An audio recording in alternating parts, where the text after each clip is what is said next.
Commerce അച്ചീവേഴ്സിൻ്റെ പുതിയൊരു വീഡിയോയിലേക്ക് സ്വാഗതം. ഇന്നത്തെ വീഡിയോയിൽ നമ്മൾ പറയാൻ പോകുന്നത് കേരള യൂണിവേഴ്സിറ്റി എംകോം വിദ്യാർത്ഥികൾക്ക് ഫസ്റ്റ് സെമസ്റ്ററിൽ പഠിക്കാനുള്ള സബ്ജക്റ്റായ അഡ്വാൻസ്ഡ് കോർപ്പറേറ്റ് അക്കൗണ്ടിങ്ങിനെ പറ്റിയാണ്. അപ്പോൾ അഡ്വാൻസ്ഡ് കോർപ്പറേറ്റ് അക്കൗണ്ടിങ് ഒരു ഫുള്ളി പ്രോബ്ലം ബേസ്ഡ് സബ്ജക്റ്റാണ്. ഫുള്ള് 5 മൊഡ്യൂൾ വരുന്ന ഒരു പ്രോബ്ലം ബേസ്ഡ് സബ്ജക്റ്റ് ആയിട്ടാണ് ഈ കോർപ്പറേറ്റ് അക്കൗണ്ടിങ് വരുന്നത്. അപ്പോൾ നമ്മളിത് പെയ്ഡ് ക്ലാസ് ആയിട്ടാണ് പ്രൊവൈഡ് ചെയ്യുന്നത്. ഓൾറെഡി കുറച്ച് കുട്ടികളെങ്കിലും ഇതിൻ്റെ ഒരു ബ്രോഷർ കണ്ടിട്ടുണ്ടായിരിക്കും. കൊമേഴ്സ് അച്ചീവേഴ്സ് ഇതുവരെ പ്രൊവൈഡ് ചെയ്തിരുന്നത് നമ്മൾ ബികോം വിദ്യാർത്ഥികൾക്കുള്ള ക്ലാസ്സുകൾ മാത്രമായിരുന്നു പ്രൊവൈഡ് ചെയ്തിരുന്നത്. അപ്പോൾ ഒരുപാട് വിദ്യാർത്ഥികളുടെ റിക്വസ്റ്റ് പ്രകാരമാണ് നമ്മളിപ്പോൾ എംകോം ക്ലാസ്സുകൾ സ്റ്റാർട്ട് ചെയ്തത്. നമ്മളുടെ ബികോം ക്ലാസ്സുകൾ 5th സെമ്മും 6th സെമ്മും ഒരുപാട് വിദ്യാർത്ഥികൾ പെയ്ഡ് ക്ലാസ്സിൽ ജോയിൻ ചെയ്തിട്ടുണ്ടായിരുന്നു. അപ്പോൾ അതിൽ ഒരുപാട് വിദ്യാർത്ഥികൾ പറഞ്ഞതാണ് എംകോം ക്ലാസ്സുകൾ സ്റ്റാർട്ട് ചെയ്യുന്നുള്ളത്. അപ്പോൾ ആ എംകോം ക്ലാസ്സുകൾ നമ്മൾ സ്റ്റാർട്ട് ചെയ്യുകയാണ്. അപ്പോൾ ഇന്നത്തെ നമ്മൾ അതിൻ്റെ സിലബസ് മൊത്തത്തിലൊന്ന് പറയുകയാണ്. നമ്മൾ ഏറ്റവും കുറഞ്ഞ ഫീസിൽ നിങ്ങൾക്ക് നമ്മുടെ ക്ലാസ്സിൽ ഓൾറെഡി ബികോമിന് ക്ലാസ്സിൽ ജോയിൻ ചെയ്ത വിദ്യാർത്ഥികൾക്കറിയാം, ഏറ്റവും കുറഞ്ഞ ഫീസിലാണ് നമ്മൾ എല്ലാ മൊഡ്യൂളുകളും ക്ലാസ്സുകൾ പ്രൊവൈഡ് ചെയ്യുന്നത്. എല്ലാ മൊഡ്യൂളിൻ്റെയും റെക്കോർഡ് ക്ലാസ്സുകൾ, അതുപോലെ തന്നെ അതിൻ്റെ നോട്ടുകൾ, ഇമ്പോർട്ടൻറ്റ് ക്വസ്റ്റ്യൻസ്, ഇത്രയും കാര്യങ്ങളാണ് നമ്മൾ പ്രൊവൈഡ് ചെയ്യുന്നത്. അതുപോലെ തന്നെയാണ് ഈ വർഷവും നമ്മൾ എംകോം വിദ്യാർത്ഥികൾക്ക് വേണ്ടി പ്രൊവൈഡ് ചെയ്യുന്നത്. അഡ്വാൻസ് കോർപ്പറേറ്റ് അക്കൗണ്ടിങ്ങിൻ്റെ 5 മൊഡ്യൂളിൻ്റെയും റെക്കോർഡ് ക്ലാസ്സുകളാണ് പ്രൊവൈഡ് ചെയ്യുന്നത്. അതുപോലെ തന്നെ ഓരോ മൊഡ്യൂൾ കഴിയുമ്പോഴും നമ്മളതിൻ്റെ നോട്ടുകൾ പ്രിപ്പയർ ചെയ്ത് നൽകും. ദെൻ എംകോം എക്സാമിന് ചോദിക്കാവുന്ന രീതിയിലുള്ള ക്വസ്റ്റ്യൻസ് നമ്മൾ പ്രിപ്പയർ ചെയ്ത് നൽകും. പിന്നെ ബികോം പോലെയല്ല, കുറച്ചധികം നിങ്ങൾ പഠിക്കേണ്ടതായിട്ടുണ്ട്, പ്രോബ്ലംസ് ചെയ്ത് പഠിക്കേണ്ടതായിട്ടുണ്ട്. 75 മാർക്കിന് നിങ്ങൾ എക്സാം എഴുതി മാർക്ക് വാങ്ങുകയാണ്. 25 മാർക്ക് നിങ്ങൾക്ക് CA മാർക്കായിട്ടാണ് കിട്ടുന്നത്. അപ്പോൾ ആ 75 മാർക്ക് കൃത്യമായിട്ട് വാങ്ങാൻ നമുക്ക് പ്രോബ്ലം പേപ്പർ ആയതുകൊണ്ട് തന്നെ നിങ്ങൾ പഠിക്കുന്നതിന് അത്രയും മാർക്ക് നിങ്ങൾക്ക് കിട്ടുകയാണ്. അതുകൊണ്ട് തന്നെ നമുക്ക് പെട്ടെന്ന് പഠിച്ചെടുക്കാൻ പറ്റുന്ന രീതിയിലായിരിക്കും ക്ലാസ്സുകൾ പ്രൊവൈഡ് ചെയ്യുന്നത്. കൃത്യമായിട്ട് ക്ലാസ്സുകൾ നിങ്ങൾ കാണണം. ആ ക്ലാസ്സുകൾ കണ്ടിട്ട് ഡൗട്ടുകളുള്ളത് നമ്മളുമായിട്ട് ക്ലിയർ ചെയ്യാനായിട്ടും സാധിക്കും. അപ്പോൾ ഇവിടെ വരുന്നത് 5 മൊഡ്യൂളുകളായിട്ടാണ് വരുന്നത്. ഇതിൽ ഒന്നാമത്തെ മൊഡ്യൂൾ മാത്രമേ ഉള്ളൂ തിയറി, ബാക്കി 4 മൊഡ്യൂളുകളും പ്രോബ്ലമാണ്. കൃത്യമായിട്ട് നമുക്ക് എങ്ങനെയാണ് പ്രോബ്ലം പഠിക്കേണ്ടതെന്നുള്ളത് കൃത്യമായിട്ട് നിങ്ങൾക്ക് പറഞ്ഞു തരും. 5 മൊഡ്യൂളുകളും വളരെ വളരെ ഇമ്പോർട്ടൻ്റ് ആണ്.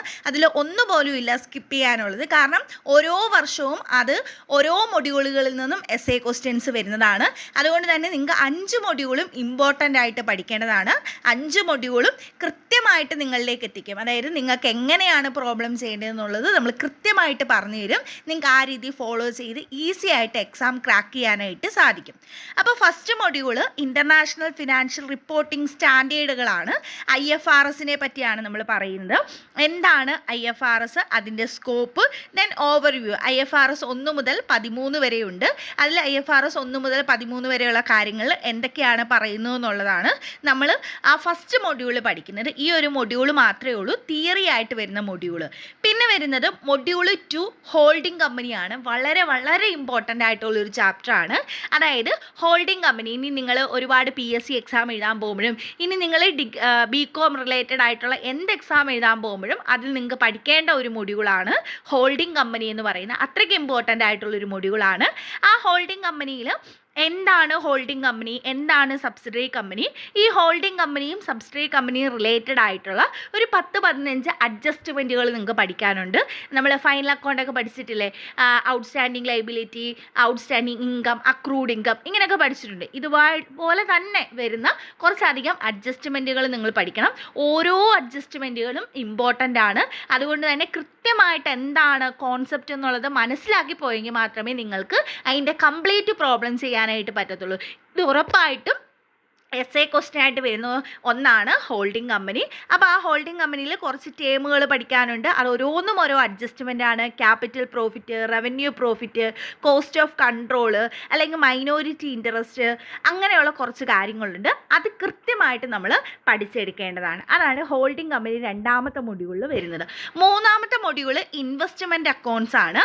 Investments account and valuation of good will and share. നിങ്ങൾ എവിടെയെങ്കിലുമൊക്കെ പഠിച്ചിട്ടുണ്ടോ എന്നൊന്ന് നോക്കാം. നമ്മൾ നമ്മൾ ഇൻവെസ്റ്റ്മെൻറ്റ് അക്കൗണ്ട് എന്താണെന്ന് നമ്മൾ പഠിക്കും.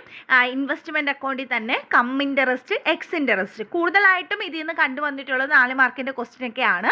പക്ഷേ എസ് എ ക്വസ്റ്റ്യൻസ് ചോദിക്കാൻ സാധ്യതയുള്ള ഒരു മൊഡ്യൂളാണ് ഈ ഇൻവെസ്റ്റ്മെൻറ്റ് അക്കൗണ്ട്സ് എന്ന് പറയുന്നത്. ഇതിനകത്തും വാല്യുവേഷൻ ഓഫ് ഷെയറും വാല്യുവേഷൻ മെത്തേഡുകളാണ് നമ്മൾ പഠിക്കാനായിട്ട് പോകുന്നത്.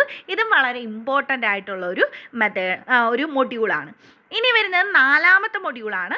ഇത് പക്ഷേ നിങ്ങൾ പഠിച്ചിട്ടുള്ള ഒരു മൊഡ്യൂളാണ്. അതായത് ഇതിൻ്റെ കുറച്ച് ഭാഗങ്ങൾ നിങ്ങൾ പഠിച്ചിട്ടുണ്ട്. നിങ്ങൾ സെക്കൻഡ് സെമസ്റ്ററിൽ ഫിനാൻഷ്യൽ അക്കൗണ്ടിങ്ങിൽ നമ്മൾ എന്ത് ചെയ്ത് വിട്ടിട്ടുണ്ട്, ഇൻഷുറൻസ് ക്ലെയിം പഠിച്ചിട്ടുണ്ട്. ആ ഇൻഷുറൻസ് ക്ലെയിം തന്നെയാണ് ദെൻ കുറച്ചുകൂടി അഡ്ജസ്റ്റ്മെൻറ്റുകൾ വരുമെന്നേ ഉള്ളൂ. അതേ കാര്യങ്ങൾ തന്നെയാണ് പഠിക്കുന്നത്. ആ ഒരു മൊഡ്യൂൾ നിങ്ങൾക്ക് എളുപ്പത്തിൽ പഠിക്കാം. കാരണം ഓൾറെഡി നിങ്ങൾ പഠിച്ചതായതുകൊണ്ട് തന്നെ നിങ്ങൾക്ക് കൃത്യമായിട്ടത് പഠിച്ചെടുക്കാനായിട്ട് സാധിക്കും. അതിനകത്ത് നമ്മൾ പഠിച്ചതാണ് valuation of stock, loss of stock, consequential loss policy എന്ന് പറഞ്ഞിട്ട് നമ്മൾ പഠിച്ചിട്ടുണ്ട്. ആ ഒരു മൊഡ്യൂൾ തന്നെയാണ് നമ്മളിവിടെ പഠിക്കാനായിട്ട് പോകുന്നത്. പിന്നെ വരുന്നത് 5ാമത്തെ മൊഡ്യൂളാണ്. 5ാമത്തെ മൊഡ്യൂൾ എന്ന് പറയുന്നത് ലിക്വിഡേഷനാണ്. നിങ്ങൾ ലിക്വിഡേഷൻ, വൈൻഡിങ് അപ്പ് എന്നൊക്കെ കേട്ടിട്ടുണ്ട്. Winding up of A company കേട്ടിട്ടുണ്ട്. മോഡ്സ് ഓഫ് വൈൻഡിങ് അപ്പ് ഒക്കെ കമ്പനി അഡ്മിനിസ്ട്രേഷനിൽ പഠിച്ചിട്ടുണ്ട്. അത് തന്നെയാണ് ലിക്വിഡേഷൻ. എങ്ങനെയാണ് പ്രോബ്ലം ചെയ്യുന്നത്, ലിക്വിഡേഷൻ സമയത്ത് എങ്ങനെയാണ് ബുക്സ് ഓഫ് അക്കൗണ്ടുകൾ ക്ലോസ് ചെയ്യേണ്ടത്, ഏതൊക്കെയാണ് ടൈപ്സ് ഓഫ് ലിക്വിഡേഷൻ ഉണ്ട്, എന്തൊക്കെയാണ് റീസൺസ്, എന്തൊക്കെയാണ് അതിൻ്റെ പ്രിഫറൻഷ്യൽ പേയ്മെൻറ്റിൻ്റെ രീതി എങ്ങനെയാണ്, അതുപോലെ തന്നെ സ്റ്റേറ്റ്മെൻറ്റ് ഓഫ് അഫേഴ്സ് പ്രിപ്പയർ ചെയ്യാൻ, ഡെഫിഷ്യൻസി ഓർ സർപ്ലസ് അക്കൗണ്ട് എങ്ങനെയാണ് പ്രിപ്പയർ ചെയ്യുന്നത്, അതുപോലെ തന്നെ ലിക്വിഡേറ്റേഴ്സിൻ്റെ ഫൈനൽ സ്റ്റേറ്റ്മെൻറ്റ് ഓഫ് അക്കൗണ്ട്സ് എങ്ങനെയാണ് പ്രിപ്പയർ ചെയ്യുന്നത്. ഇത്രയും കാര്യങ്ങൾ ഈ 5ാമത്തെ മൊഡ്യൂളിൽ പഠിക്കാനുണ്ട്. അതും വളരെ ഇമ്പോർട്ടൻ്റ് ആയിട്ടുള്ള ഒരു മൊഡ്യൂളാണ് മൊഡ്യൂൾ 5 ലിക്വിഡേഷൻ. ഇതിൽ ഏറ്റവും ഇമ്പോർട്ടൻ്റ് ആയിട്ട് എസ് എ ക്വസ്റ്റ്യൻ വരുന്ന 2 മൊഡ്യൂളാണ്. ഒന്ന് ഹോൾഡിംഗ് കമ്പനി, അത് പറഞ്ഞല്ലോ, ഒരു 15ഓളം അഡ്ജസ്റ്റ്മെൻറ്റുകൾ വരുന്നുണ്ട്. ആ അഡ്ജസ്റ്റ്മെൻറ്റുകൾ കൃത്യമായിട്ട് നിങ്ങൾ പഠിച്ചു കഴിഞ്ഞാൽ നമുക്ക് എന്ത് ചെയ്യാൻ പറ്റും, ഹോൾഡിംഗ് കമ്പനിയുടെ പ്രോബ്ലംസ് ചെയ്യാനായിട്ട് പറ്റും. ആ അഡ്ജസ്റ്റ്മെൻറ്റുകൾ മാത്രം നിങ്ങൾ മനസ്സിലാക്കി വെച്ചിരുന്നാൽ എളുപ്പത്തിൽ നിങ്ങൾക്ക് പ്രോബ്ലം ചെയ്യാൻ പറ്റും. പക്ഷേ അഡ്ജസ്റ്റ്മെൻറ്റുകൾ നിങ്ങൾ കൃത്യമായിട്ട് എന്ത് ചെയ്യണം, മനസ്സിലാക്കി എടുക്കാനായിട്ട് ശ്രമിക്കണം. അതാണ് നമ്മുടെ ഹോൾഡിംഗ് കമ്പനിയിൽ വരുന്നത്.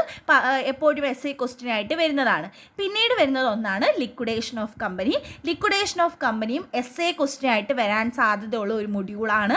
അതിൽ നിന്ന് എസ് എ മാത്രമല്ല, അല്ലാത്ത പ്രോബ്ലംസ്, ഈ ഹോൾഡിംഗ് കമ്പനിയിൽ നിന്ന് എസ് എ മാത്രമല്ല, അതിൽ നിന്നും ചെറിയ ചെറിയ അഡ്ജസ്റ്റ്മെൻറ്റുകളിൽ നിങ്ങൾക്ക് പ്രോബ്ലം ചെയ്യാനായിട്ട് ചോദിക്കും. ദെൻ ലിക്വിഡേഷനിൽ നിന്ന് തിയറി ഇമ്പോർട്ടൻ്റ് ആണ്. Types of winding up, reasons for winding up, എന്താണ് സ്റ്റേറ്റ്മെൻറ്റ് ഓഫ് അഫേഴ്സ്, അല്ലെങ്കിൽ ഒരു തവണ ഡെഫിഷ്യൻസി അക്കൗണ്ടിൻ്റെ ഫോർമാറ്റ് വരയ്ക്കാൻ ചോദിച്ചിട്ടുണ്ടായിരുന്നു. ഇങ്ങനെ ഒരുപാട് കാര്യങ്ങൾ നിങ്ങൾക്ക് ഈ ഒരു ലിക്വിഡേഷൻ എന്ന മൊഡ്യൂളിൽ നിന്ന് ചോദിക്കും. പിന്നെ 3ഉം 4ഉം മൊഡ്യൂൾ, 4 നിങ്ങൾ ഓൾറെഡി പഠിച്ചതുകൊണ്ടാണ് ഞാൻ എളുപ്പമെന്ന് പറയുന്നത്. അതിലും അഡ്ജസ്റ്റ്മെൻറ്റുകളുണ്ട്. നമ്മൾ മനസ്സിലാക്കിയാണ് ചെയ്യേണ്ടത്. കൃത്യമായിട്ട് എങ്ങനെയാണ് ലോസ് സംഭവിച്ചാൽ ഇൻഷുറൻസ് ക്ലെയിം നമ്മൾ കണ്ടെത്തുന്നത്, നമ്മൾ പഠിച്ചിട്ടുള്ളതാണ്. അണ്ടർ ഇൻഷുറൻസ് എന്താണ്, ആവറേജ് ക്ലോസ് അപ്ലൈ ചെയ്യുന്ന കാര്യങ്ങളൊക്കെ നമ്മൾ ഡിഗ്രിക്ക് പഠിച്ചതാണ്. അതേ കാര്യങ്ങൾ തന്നെ നമ്മളിവിടെ പഠിക്കുന്നുണ്ട്. ദെൻ മൊഡ്യൂൾ 3 ഇൻവെസ്റ്റ്മെൻറ്റ് ഓൾറെഡി പറഞ്ഞ പോലെ തന്നെ അതൊരു സിമ്പിൾ ഒരു മൊഡ്യൂളാണ്. അത് നമുക്ക് പഠിച്ചെടുക്കാൻ പറ്റുന്നതേ ഉള്ളൂ. ഇതൊന്നും നിങ്ങൾ ടെൻഷൻ അടിക്കേണ്ട കാര്യമില്ല. ഓരോ മൊഡ്യൂളും എങ്ങനെയാണ് പഠിക്കേണ്ടതെന്നുള്ളത് കൃത്യമായിട്ട് നിങ്ങളിലേക്ക് പഠിപ്പിച്ച് നിങ്ങളിലേക്ക് എടുക്കും. നിങ്ങൾക്ക് പഠിച്ച് കൃത്യമായിട്ട് എക്സാം എഴുതാൻ പറ്റുന്ന രീതിയിലായിരിക്കും നമ്മൾ ഈ ഒരു കോഴ്സ് കംപ്ലീറ്റ് ചെയ്യുന്നത്. വളരെ കുറഞ്ഞ ഫീസിലായിരിക്കും വാങ്ങുന്നത്. ഓൾറെഡി ഞാൻ പറഞ്ഞല്ലോ, ബികോം വിദ്യാർത്ഥികൾ, നമ്മുടെ ക്ലാസ്സിൽ ചേർന്ന വിദ്യാർത്ഥികൾക്കറിയാം, ഏറ്റവും കുറഞ്ഞ ഫീസിലായിരുന്നു നമ്മൾ ക്ലാസ്സുകൾ പ്രൊവൈഡ് ചെയ്യുന്നത്. അത് തന്നെയാണ് നമ്മൾ എംകോമിനും പ്രൊവൈഡ് ചെയ്യുന്നത്. കാരണം നമ്മുടെ കുട്ടികളാണ്, എല്ലാ വിദ്യാർത്ഥികളും സാധാരണക്കാരാണ്. അതുകൊണ്ട് തന്നെ ആ സാധാരണ കുട്ടികൾക്ക് സാധാരണ രീതിയിലുള്ള കുട്ടികൾക്ക് ഉള്ള രീതിയിൽ അവർക്ക് അഫോർഡ് ചെയ്യാൻ പറ്റുന്ന രീതിയിലുള്ള ഫീസ് മാത്രമേ നമ്മൾ വാങ്ങത്തുള്ളൂ. അങ്ങനെ രീതി മാത്രമേ നമ്മൾ ക്ലാസ്സുകൾ പ്രൊവൈഡ് ചെയ്യത്തുള്ളൂ. അപ്പോൾ ക്ലാസ്സിൽ ജോയിൻ ചെയ്യാൻ താല്പര്യമുള്ളവർക്ക് ലിങ്ക് ഡിസ്ക്രിപ്ഷൻ ബോക്സിൽ കൊടുക്കാം. കൊമേഴ്സ് അച്ചീവേഴ്സിൻ്റെ വാട്സപ്പ് നമ്പറിൽ കോൺടാക്റ്റ് ചെയ്തിരുന്നാൽ മതി. നമുക്ക് ക്ലാസ്സിൽ ജോയിൻ ചെയ്യാം. റെക്കോർഡ് ക്ലാസ്സുകളായിരിക്കും പ്രൊവൈഡ് ചെയ്യുന്നത്. 5 മൊഡ്യൂളിൻ്റെയും റെക്കോർഡ് ക്ലാസ്സുകൾ ഓരോ മൊഡ്യൂൾ കഴിയുമ്പോഴും അതിൻ്റെ നോട്ടുകൾ പ്രിപ്പയർ ചെയ്ത് നൽകും. പിന്നെ നമ്മൾ ലാസ്റ്റ് ഇമ്പോർട്ടൻറ്റ് ക്വസ്റ്റ്യൻസും പ്രൊവൈഡ് ചെയ്യും. നിങ്ങൾക്ക് എന്ത് ഡൗട്ടുകളുണ്ടെങ്കിലും നമ്മളുമായിട്ട് ക്ലിയർ ചെയ്യാനായിട്ടും സാധിക്കും. നിങ്ങൾക്ക് എപ്പോൾ വേണമെങ്കിലും നിങ്ങളുടെ സംശയങ്ങൾ മാറ്റാനായിട്ടും സാധിക്കും. അപ്പം ഇത്രയും ഡീറ്റെയിൽസാണ് നമ്മൾ ഈ ഒരു വീഡിയോയിൽ പറയുന്നത്. നിങ്ങൾക്ക് എന്തെങ്കിലും ഡൗട്ടുകളുണ്ടെങ്കിൽ കമൻറ്റിലൂടെ ചോദിച്ചാൽ മതി. നെക്സ്റ്റ് ഒരു വീഡിയോയിൽ കാണാം. Thank you.